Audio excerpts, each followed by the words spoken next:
আজকে আমি আপনাদের সাথে মাছের মাথাটা কীভাবে রান্না করি এটাই শেয়ার করব।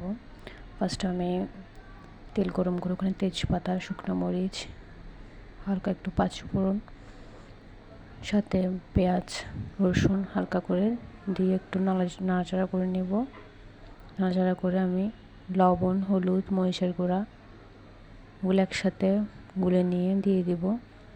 তারপর দিব পেঁয়াজ, রসুন দিয়ে তারপর মশলাটা দিব আদা, জিরা, বাদাম বাটা সব একসাথে দিয়ে দিব।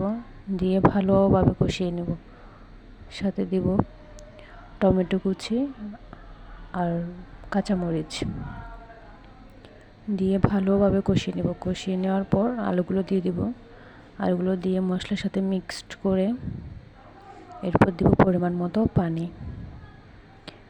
পানি দেওয়ার পর পানিটা ভালোভাবে ফুটে আসলে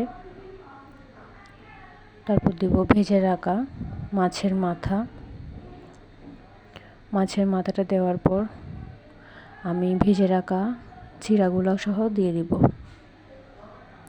দিয়ে এরপর এগুলা আস্তে আস্তে হতে ওয়েট করব।